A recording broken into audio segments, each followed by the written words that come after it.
আসসালামু আলাইকুম রাহমাতুল্লাহ। আজকে আমরা জানব জিনা সম্পর্কে। জিনা কি? জিনা এর আবিধানিক অর্থ, জিনা এর পারিভাষিক সংজ্ঞা এবং ইসলামী শরীয়তে জিনা এর শাস্তির বিধান, জিনার শাস্তি প্রয়োগের শর্তাবলী।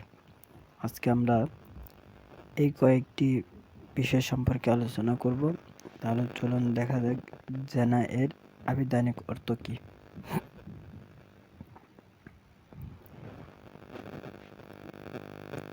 জিনা এর আবিধানিক অর্থ হলো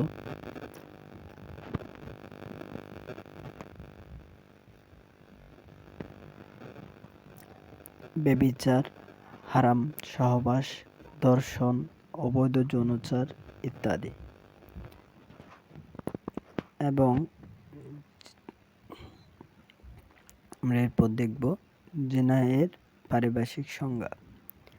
আমরা জিনা এর বিভিন্ন ধরনের পারিভাষিক সংজ্ঞা দেখতে পাই। তার মধ্যে রয়েছে ১ নাম্বার, শরীর বন্ধন ব্যতীত নারীর সাথে পুরুষের সহবাসে লিপ্ত হওয়াকে জিনা বলে। আবার কেউ কেউ বলেন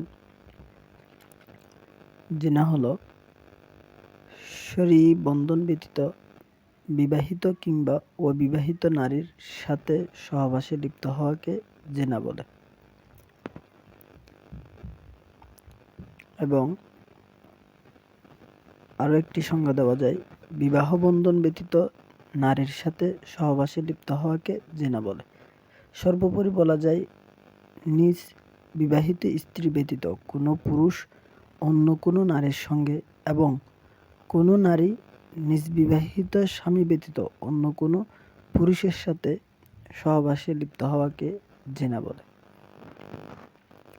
তাহলে আমরা এতক্ষণ পর্যন্ত জিনার আবিধানিক এবং পারিভাষিক সংজ্ঞা দেখলাম, এবং এখন দেখব আমরা জিনার শাস্তি। আমরা জিনার শাস্তি ৩ ধরনের দেখতে পাই। একটি হচ্ছে বিবাহিত, আরেকটা অবিবাহিত, আরেকটি হচ্ছে গোলাম। আমরা যদি অবিবাহিত নারী পুরুষের ব্যভিচারের শাস্তি দেখি, তাহলে দেখা যায় যদি কোনো অবিবাহিত নারী পুরুষ ব্যভিচার করে তাহলে তাদের শরীর শাস্তি হবে ১০০ বেতের আঘাত।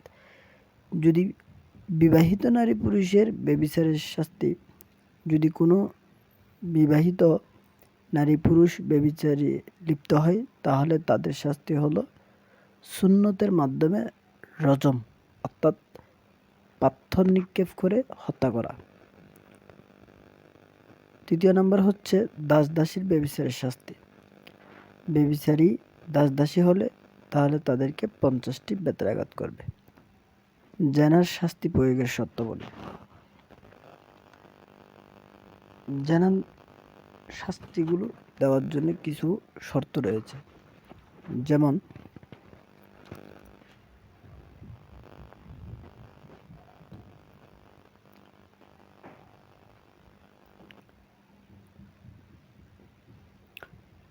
যেমন প্রত্যক্ষদর্শী ৪ জন সাক্ষী থাকা, জনসম্মুখে প্রকাশ্যে শাস্তি দেওয়া, মুসলমানদের মধ্যে একদল উপস্থিত থাকা, শাস্তি প্রয়োগে কঠোর অবস্থান নেওয়া এবং আলাদাভাবে শতবার বেতের আঘাত করা। আল্লাহ তাআলা যেভাবে জিনার শাস্তি দিয়ে আমাদেরকে জিনার শাস্তি দেওয়ার যেভাবে নির্দেশ দিয়েছেন, আমরা যদি আমাদের সমাজে জিনার সেই শাস্তিগুলো ব্যবহার করতে পারি তাহলে আমাদের দেশ থেকে জিনার ব্যভিচারের প্রচলনটি উঠে যাবে। এতক্ষণ সাথে থাকার জন্য সকলকে ধন্যবাদ। আসসালামু আলাইকুম রাহমাতুল্লাহ।